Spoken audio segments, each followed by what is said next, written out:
안녕하세요. 한국외대 K 세미오시스 TV에서 기획한 한국의 신앙템으로 여러 선생님들을 만나게 되어서 정말 반갑습니다.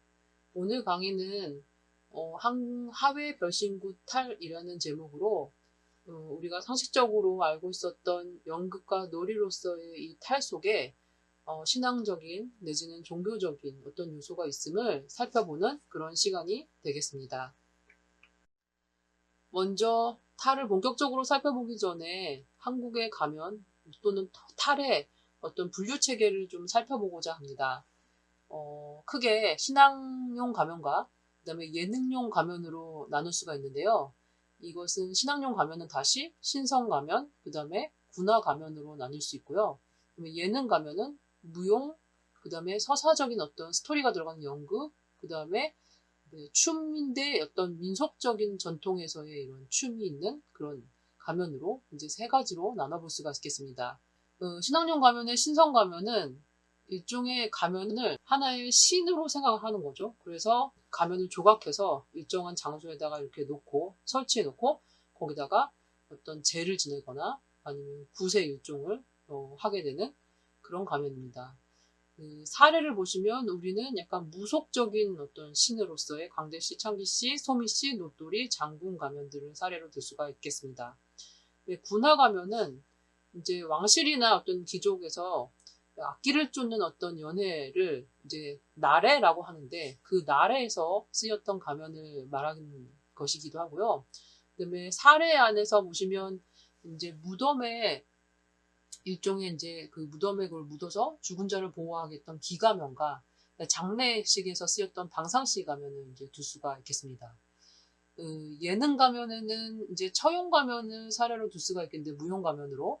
근데 처용은 선생님들 아시겠지만 그 설화가 있잖아요. 그래서 신라 시대 뭐 동해 용왕의 아들로서 그 굉장히 아름다운 미녀에게 그 일종의 이제 그 신라 왕실의 공주라고 불렸던 그 장가를 갔는데 처용이 어느 날 정말 밖에서 열심히 놀다가 집으로 새벽녘에 들어와 보니 자기의 부인이 외간 남자랑 같이 있어서 발이 4개가 되어 있었는데 그 외간 남자가 알고 보니 어, 사람이 아니라 전염병을 옮기는 역신이었다. 그래서 그 역신도 찔렸는지 처용한테 화들짝 놀라면서 만약 당신이 만약에 그려진 어떤 그림이 있는 곳이나 그런 어떤 도상이 있는 곳이라면 나는 그 집에 들어가지 않겠다. 뭐 이런 약속을 했다는 설화. 간략하게 말하자면 이런 설화가 있죠. 그런데 이제 이 처용의 어떤 설화를 뭔가 그 무용화해서 춤으로 만들어 섰다기보다 처용의 어떤 이 설화적인 의미, 벽사, 사악한 것을 물리치는 사악한 것을 피할 벽자, 그래서 피하는 이런 식의 어떤 의미로서 이 처용 가면을 만들고 연애 시작 전에 뭔가 사방을 정화하는 그런 가면으로 이제 쓰였던 것으로 보입니다. 그리고 이제 연극 가면 안에는 우리가 이제 잘 알고 있는 뭐 산대놀이, 그 송파산대라든가 뭐 양주별산대라든가 이런 식의 이제 그 탈놀이의 가면극을 볼 수가 있고요. 이 산대놀이는 대부분 경기 그다음에 서울 지역에 속하는 가면극이고 해서 가면극은 이제 뭐 은율탈춤이라든가 뭐 이런 바다 쪽의 바다의 서쪽 부분, 그래서 이제 황해도 지역의 이제 가면극을 말하고요. 야류 오광대는 경상남도 지역의 이제 가면극을 말하고, 그다음에 또 성황신제 가면, 그러니까 마을신을 모시는 제사의 어떤 가면극으로서 약간 오늘 이제 주제가 되는 하회 별신구 탈놀이 이것도 해당되는 그런 가면극이 있겠습니다. 그래서 이제 이런 연극 가면 어떤 그 장면 장면마다 어떤 극적인 요소가 있고 거기에 스토리가 있는 그런 가면들이 이제 조선시대 말까지 이어지면서 우리나라에 전통적으로 남게 된 그런 이제 우리가 이제 볼 수 있는 그런 가면극이라고 볼 수가 있고요. 그다음에 사자 가면에는 북정사자 놀이 같은 것들을 이제 떠올려 볼 수가 있겠습니다. 자, 우리가 이제 신앙 가면으로 살펴본 가면 중에 그 사례를 이제 그 도판으로 좀 살펴볼 수가 있겠습니다. 맨 처음 그림을 보시면 개성덕물산 채원장군의 사당 중 창부당 정경이라고 하는데, 이 개성덕물산 지역은 이 무당들의 약간 성지 같은 지역이었대요. 우리가 지금은 분단이 되어서 개성 지역을 갈 수가 없겠지만 무당들의 조상인 무조신을 모시는 그런 지역으로 일컫고 있고요. 근데 이제 여기 가운데 이제 양복을 입은 분이 뭔가 조사하는 수첩을 들고 있는데, 일제시대의 민속학자로서 이 지역을 방문 조사를 했고요. 그래서 이렇게 사진을 남아있는, 기록으로 이제 이렇게 사진을 남겼습니다. 이 창부당에는 지금, 화면 안에 무신도라고 하죠. 무속의 이제 신들을 그려놓은 회화인 이 무신도가 6점이 있고, 그 사이사이에 가면들이 있었어요. 이 가면도 하나의, 무속의 어떤 신에 해당되는 그런 모습으로 볼 수가 있고요.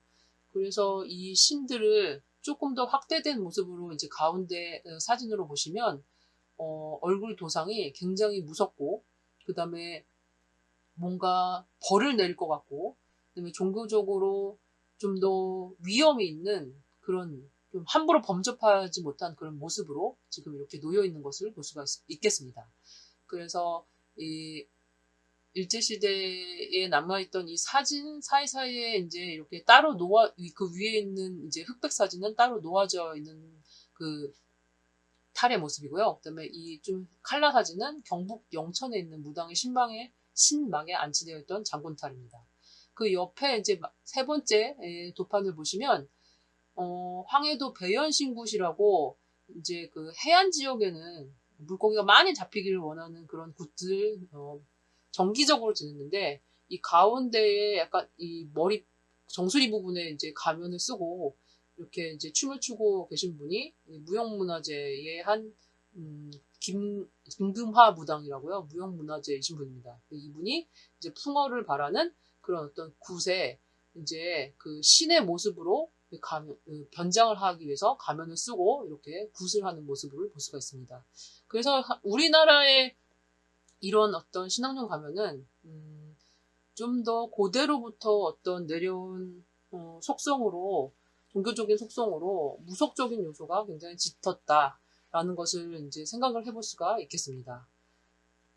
다음으로는 표에서 살펴봤던 군화 가면 중에 방상시 가면을 한번 살펴보겠습니다. 이 방상시 가면은 기산 김중근이라는 이제 조선시대 마렵의 풍속화가가 그린 그림을 보면 약간 도깨비 같기도 하고 괴물스럽기도 하고, 일단 눈이 4개니까요. 그런 모습으로 그려져 있는데요.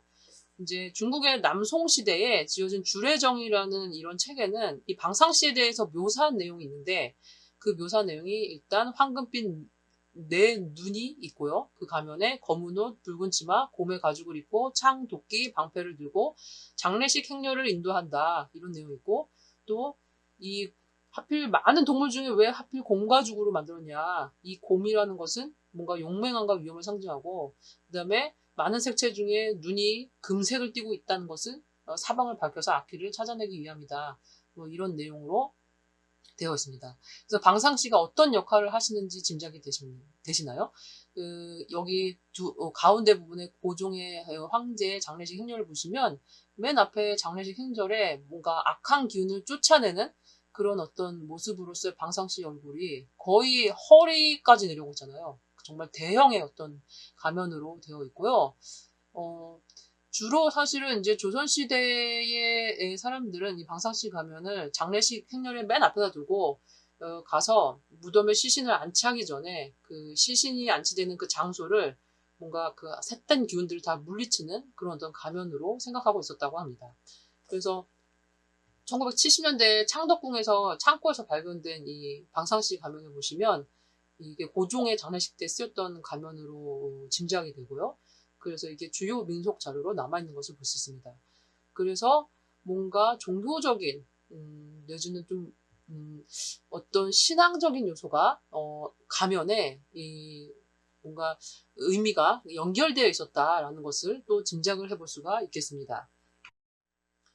이제 본격적으로 이제 그 한국의, 하회 별신구 탈을 보기 전에 우리가 예능 그 연극적인 그런 가면이라 하더라도 그 안에 무속적인 요소가 있음을 좀 살펴볼 수가 있겠는데요. 이 봉선탈춤에서 이제 할미가 등장하는 장면을 보면 마치 무당이 구술할 때 그 들고 있는 도구들 있죠? 부채나 이런 방울 같은 걸 들고 등장합니다. 그러니까 할미가 무당의 역할을 하고 있는 거죠. 그래서 옆에 있는 이제 이 그림의 부채를 보시면 그 부채는 무당이 들고 춤을 추거나 점을 칠 때 사용하는 무구의 일종으로 뭔가 종류도 되게 다양하고 무속에 등장하는 여러 신들이 지금 부채에 그려져 있습니다. 그래서 이 부채 밑에 아래에 있는 부채 그림을 보시면 약간 불교의 불상을 연상시키는 열애신과 그 다음에 그 옆에 도교적인 어떤 할아버지 신들도 있고 그 다음에 장군상들도 있고 뭐 약간 뭔가 유명한 영웅인 그런 어떤 인물들도 있고 그래서 다양한 어떤 무속의 신들을 이제 그려져 있는 것을 볼 수가 있고요. 그다음에 가운데 은일탈춤의 굿장면을 보시면 뭔가 죽은 할미를 위해서 뭔가 죽은 자를 위한 어떤 무당이 구슬하는 장면을 탈놀이에서 또 연출을 하고 있고, 그다음에 통영오왕대에 있는 굿장면에서도 이제 헤어진 영감님을 찾기 위해서 용왕산제굿이라는 굿을 지내고 있는 장면으로 일종의 그 예능 연극용 이런 어떤 서사 안에서도 굿놀이의 장면이 어떻게 보면은 일정 정도 이렇게 들어가 있어서 무속적인 요소를 우리가 파악할 수 있겠습니다. 그럼 이제 하회 별신굿 탈놀이의 어떤 그 무속적 요소를 보시면 일단 제목에 굿이라는 말이 들어가 있잖아요. 그죠? 그래서 이 굿이라는 말에다 되게 무속적 요소를 먼저 느낄 수가 있고, 별신이라는 것은 이별하다라는 별자와 신자를 써서 신을 이별하다 뭐 이렇게 직독을 해볼 수가 있겠지만 사실은 이별하려면 일단 모셔와야 되잖아요. 신을. 그죠? 그래서 이런 신을 모셔왔다가 다시 보내드리는 그런 굿놀이의 하나의 가면을 쓰고 그것을 수행했다라고 이제 연상을 할 수가 있겠습니다. 일단 하회 별신군 탈놀이의 시작은 첫 번째 1번 그림을 보시면 이 광대들이 하회 마을의 이제 선산인 화산 위에 올라가서 거기에 있는 이제 성황당이라고 이제 마을 신을 모신 어떤 그 건물 안에서 신을 내려주십사 하고 고사를 지내요. 그럼 여기 1번 그림 앞에 보시면 이제 이 고사 이후에 탈놀이를 할 거니까 오쟁이라는 이런 바구니 안에 탈들이 담겨져 있는 것을 가운데 정경에 보시면 알 수가 있습니다. 그 다음에 2번 그림을 보시면 이제 이 고사를 지내는 이 제주분이 마을의 신인 성황신을 모셔가지고 하는 그런 장면을 연출하고 있고요.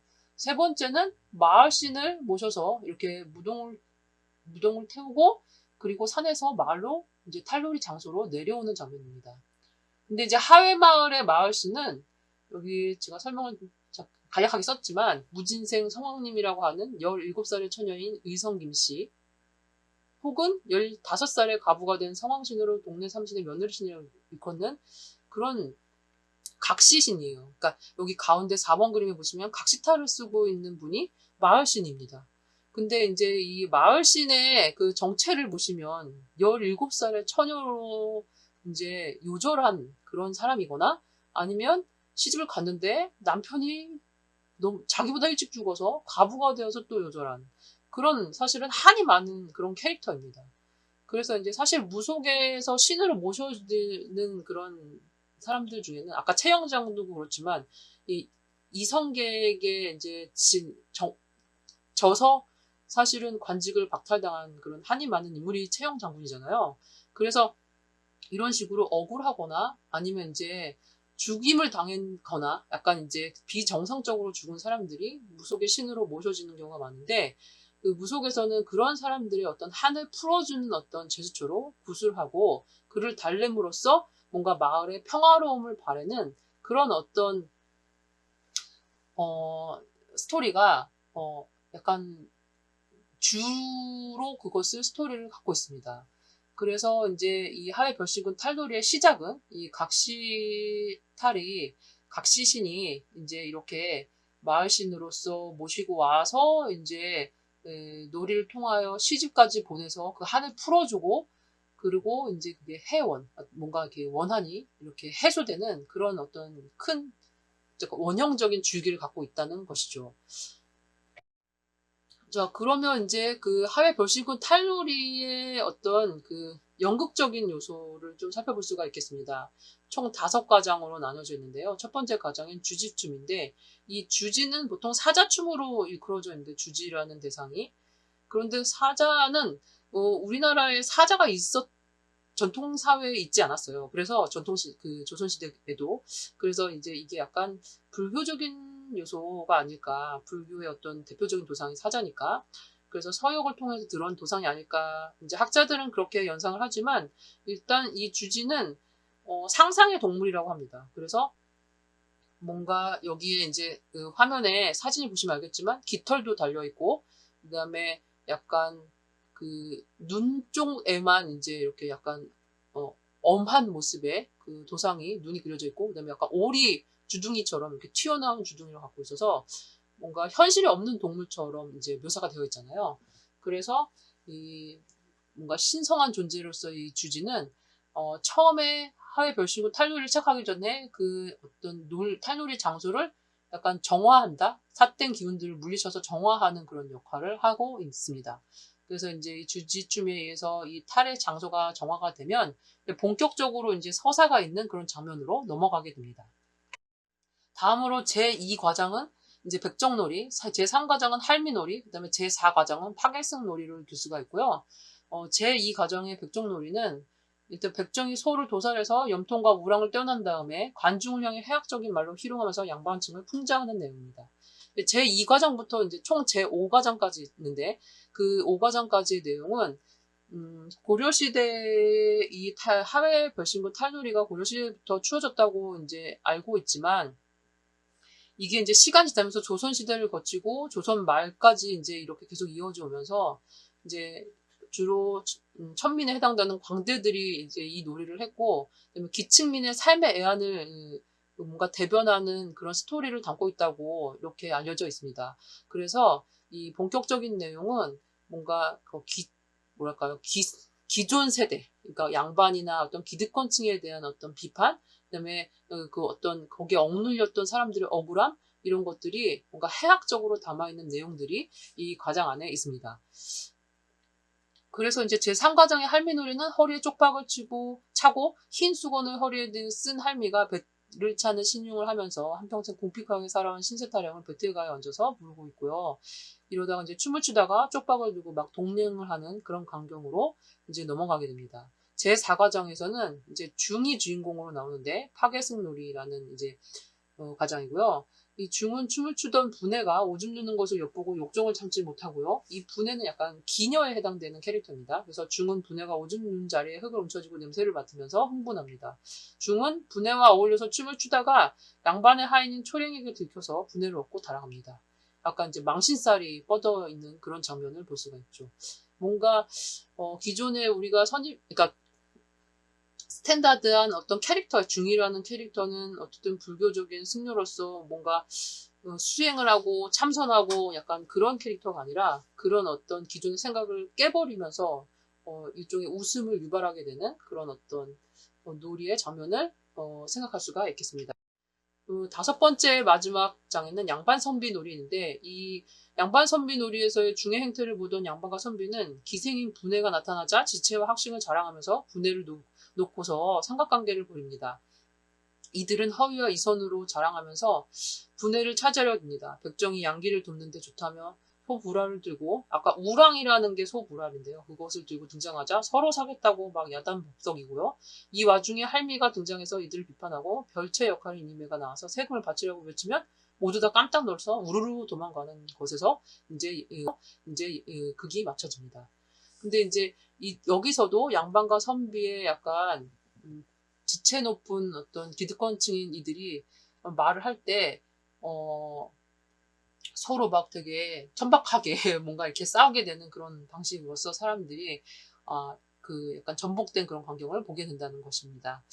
지금 대화를 하나의 사례로 좀 한번 살펴볼 수가 있겠습니다. 양반이 처음에 나는 사대부의 자손인데 라고 이제 그 선비랑 막 서로 말씨름을 하면서 이렇게 하는 내용 중에 하나인데요. 그래서 선비가 그것을 듣고서 멋이 사대부? 나는 팔대부의 자손일세. 팔대부라는 거 없는데 일종의 이제 언어 유희인 거죠. 그래서 팔대부는 뭐냐? 그랬더니 팔대부는 사대부의 갑절이지. 그래서 양반이 우리 할아버지는 문화시중이거든. 그랬더니 문화시중 그까짓 거 우리 아버지는 바로 문상시대인데 문상시대 그건 또 뭔가 문화보다 문상이 높고 시중보다 시대가 더 크다. 그거 참 별걸 다 보겠네. 지체만 높으면 제일인가? 그러면 또 무엇이 높단 말인가? 선비가 첫째 학식이 있어야지. 나는 사사상경을 다 읽었네. 무엇이 사사상경? 나는 팔서육경을 다 읽었네. 도대체 팔서육경이 어디 있으면 대관절 육경은 뭐냐?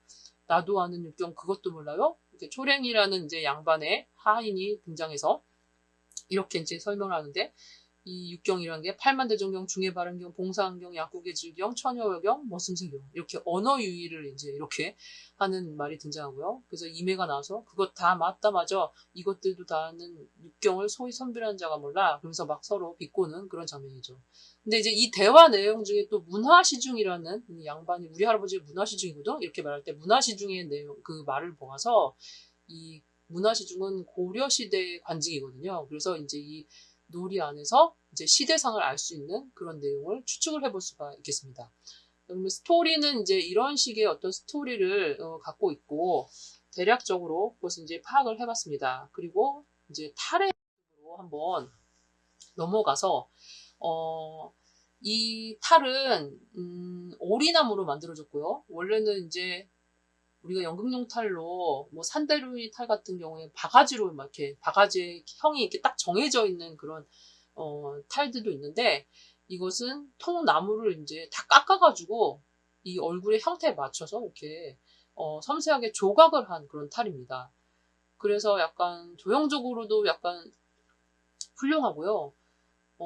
이게 또 시대가 제일 오래된 그런 탈이기 때문에 국보로 지정이 되어 있습니다.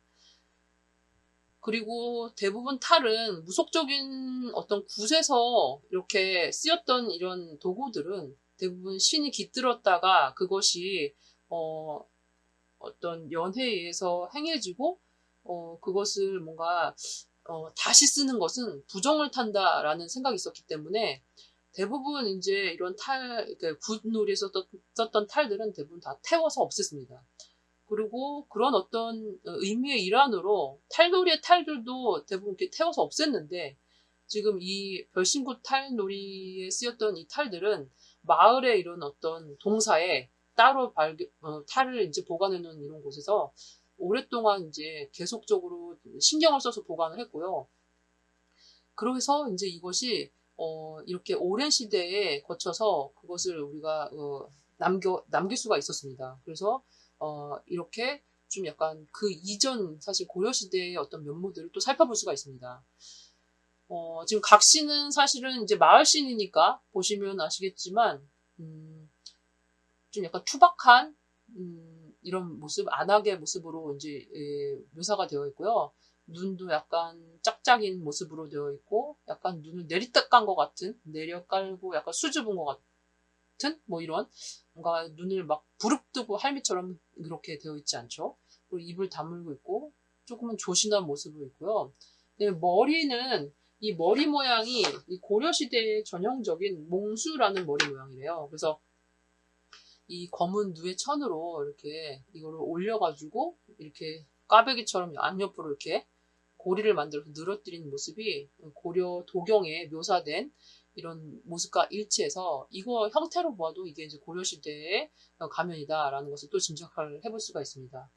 그래서 이제 그 분의 옆에 있는 이제 기생인 분을 보면 약간 해실해실 웃고 있으면서 입이 살짝 벌어져 있는 그래서 이제 남자를 잘 꼬실 것 같은 뭔가 그런 어떤 모습으로 그다음에 머리 장식도 약간 뭔가 신경 써서 꾸며져 있는 그런 모습으로 또 연출이 되어 있고요. 옆에 할머니는 인생의 생사고락을 너무나 이제 인생의 풍파를 겪다 보니까 눈이 움푹 파이고 이마도 약간 움푹 파이고 정말 주름이 짙게 드러난 데다가 얼굴까지 까만 어떤 모습으로 연출되어서 삶의 어떤 애환과 그 캐릭터가 지내온 어떤 생애 과정을 이 조형적인 모습으로도 충분히 우리가 파악을 할 수가 있습니다. 학자들에 의하면 이제 입이 일종의 여성의 생산성을 담당하는 자궁을 상징하는 거래요. 그래서 입이 열려져 있으면 더 많은 생산을 하는 것이고요. 그래서 이제 각시는 생산을 못하고 요절했잖아요. 그래서 입이 다물어져 있고, 분해는 그 약간 중간 단계이고, 그다음에 할머니는 아이를 많이 낳은 어떤 자산의 어떤 상징으로서 입을 이렇게 벌리고 있다. 이런 식으로 이제 의미를 해석하는 그런 학자들도 있습니다. 넘어가서 이제 양반과 남성 캐릭터를 보시면 양반과 선비와 백정과 중을 볼 수가 있겠는데요. 일단 양반은 지체와 학식이 있는 위치지만 이제 선비랑 막 분해를 두고 다투고 막 그 우랑을 두고 다투고 이러는 거에서 뭔가 말투에서 천박함이 드러나서 기층민이 뭔가 그 비꼬고 있는 그런 대상이기도 하죠. 그다음에 선비는 아직 관직을 갖지 않았기 때문에 뭐랄까 뭐랄까요, 안정된 위치가 아니라서 약간 불만이 있어요. 현실에 대한 불만이 있어요. 그래서 이제 얼굴이 그래서 그런지 모르겠으나 뭔가 이렇게 눈이 이렇게 치켜떠져 있고 도끼 눈을 뜨고 있고 그 다음에 그 곤두선 눈썹을 갖고 있습니다. 양반은 거기에 비해 얼굴이 약간 웃고 있어서 약간 편안해 보이잖아요. 그죠? 그다음에 백정은 그 우랑과 염통을 약간 제거해서 그걸로 인해서 선비와 그 양반에게 양반의 위선이 폭로되도록 하는 인물이잖아요. 그래서 뭔가 어떤 평민들의 삶의 그런 모습들을 보여주는 뭐 그런 캐릭터이고요. 그 다음에 중은, 원래는 이제 고상한 그 다음에 고고한 그런 수행을 하는 그런 불교적인 인물이어야 하나, 분해랑 계속 이렇게 뭔가 성적인 그런 제스처를 하는 인물로 그런 기존의 생각들을 뒤집어서 그것을 이제 전복시키는 인물이기 때문에 뭔가 능청스럽게 웃고 있고요. 그다음에 윗입술이 없이 뭔가 이렇게 그 캐릭터가 이 조영이 자신의 캐릭터를 대변하고 있습니다. 이 가운데 이마에 있는 이렇게 동그랗게 도드러진 이 원은 이제 우리 불상 같은 데 보시면 가운데 이런 동그란 원이 있잖아요. 그죠? 점은 아니고. 근데 이제 이거 흰 터럭이라서 백호라는 말을 쓰는데요. 이게 불상의 어떤 전형적인 도상 중에 하나예요. 아마 이제 중은 이런 불교계의 불상과 연결된 인물로서 이런 캐릭터를 연출하기 때문에 이 백호를 만들어 놓은 것 같고요. 그다음에 이제 이 백정은 조선시대에는 백정이 양민이었습니다. 그 고려시대는 백정이 양민이었습니다. 그래서 근데 이 백정의 그 연원을 좀 막 따져가 보면 이제 서역에서 그 많이 유입되었던 광대들의 예전에 좀 사람들이 기피했던 일들 중에 하나인 이제 동물을 도살하는 이런 일들로서 이제 그걸 하나 담당을 했다고 하는데요. 그래서 이제 광대가 하던 일들 중에 하나가 백정일이었는데 그래서 이제 고려시대 서역에서 온 인물들이 주로 그것을 담당했다고 합니다. 그래서 이 서역에서는 이제 또 우리나라에서 생각했을 때 불교가 전파되고 서역에서 중국으로, 중국에서 또 우리나라로 이런 식으로 들어왔기 때문에 이 서역계 인물인 것을 또 암시하는 그런 어떤 이 백호의 어떤 그런 도상일 수 있습니다. 그래서 이제 이런 식으로 캐릭터가 이제 이 조형성이 각각의 캐릭터를 우리가 대변하고 있는 것을 볼 수가 있겠습니다. 근데 하회탈은 처음에는 13종 14개였으나 지금 총각탈, 떡다리탈, 벼체탈이라는 이 세 종이 사라졌어요. 근데 그게 이제 일제시대에 어떤 누군가가 그것을 이제 일본으로 가져갔다라는 설이 있는데요. 그래서 지금 남아있는 이 캐릭터는 지금 제가 화면에 보여드리는 이들 캐릭터. 이 마지막으로 이매와 초량이를 볼 수가 있는데 이매는 사실은 이제 그 하회탈에 얽혀있는 설화에 나오는 그 이야기와 연결이 되어 있습니다. 하회탈을 만드는 장인이 그 허도령이라는 인물이었는데 이 탈이 약간 무속적인 신앙적인 것과 연결되다 보니까 이런 것들을 만들 때에는 이제 뭔가 몸을 재정비해서 깨끗하게 해서 이제 자기가 만드는 곳을 약간 금줄을 치고 남들이 습된 기운이 오지 않게 그것을 이제 엄격하게 뭔가 그것을 지켜야 되는데 그래서 이제 이 허도령이 몇 날 며칠을 이제 이 탈을 만들다가 마지막 이메탈을 만들고 있었던 거죠. 근데 그때 이 허도령을 엄청나게 사랑했던 그 마을의 김씨처녀가 이 남자가 계속 안 나오니까 너무너무 궁금해서 그 탈 만드는 곳을 찾아가서 몰래 훔쳐봤다는 거죠. 근데 그때 엿봤을 때 이 허도령이 그 처녀가 엿본 순간 이제 이메탈을 만들다가 갑자기 피를 토하고 죽어버린 거죠. 그래서 이제 이 이메가 약간 이렇게 언청이처럼 만들다 만 것처럼 남아있게 되었다. 이런 이제 설화가 있습니다. 그리고 이제 여기 보시면 초랭이는 이제 그 양반의 하인이잖아요. 할매처럼 얼굴이 까맣고 약간 모진 풍파를 가지고 겪은 그런 얼굴처럼 보입니다. 그죠? 눈이 퀭하고. 다만 입이 약간 이빨 같은 모습들이 유일하게 남아있는 걸로 봐서 뭔가 신랄하게 비판을 하는 그런 인물로서 우리가 볼 수가 있겠습니다. 그래서 이제 이런 캐릭터들이 온전히 조형적으로 이렇게 대변되고 있기 때문에 굉장히 섬세하게 뭔가 사실적으로 이것이 두드러 보이는 것 같지 않으나 그 안에 정말 어떤 스토리성과 그 다음에 이 원래 말하고자 했던 연극의 어떤 그 내용들을 충분히 조형적으로 전달한다는 데에 그 조형적인 의미가 뛰어남이 있는 것 같습니다. 그리고 지금 옆에 마지막에 이제 그 사진에 지금 이렇게 마지막 사진을 보시면 장인이 이 탈 위에 한지를 이렇게 얇게 이렇게 입힌 걸 볼 수가 있어요. 그래서 이 한지 위에다가 마지막에 오칠을 하거든요. 근데 오칠이 방충과 방풍, 뭐 이런 방습 이런 데 굉장히 강한 재료이기 때문에 이게 조선시대부터 이렇게 남을 수 있게 된 주의 주 원인이었다고 이제 이렇게 말하고 있습니다. 그래서 이 우리가 탈이 사실은 그런 간습적으로 이 탈은 대부분 불태워지거나 없어지는 그런 상황이 많았는데 이 고려시대 정말 이전 시대의 어떤 모습의 면모를 이 하회 별신구 탈이 갖고 있음으로써 우리의 이제 뭔가 문화적인 어떤 원형 그리고 이제 어떤 신앙적인 어떤 면모로서의 이런 부분들을 우리가 좀 살펴볼 수 있는 그런 중요한 그런 유물이 되었습니다. 자, 그래서 지금까지 정말 들어줘서 너무너무 감사드리고요. 자, 오늘 강의는 여기서 마치도록 하겠습니다. 감사합니다.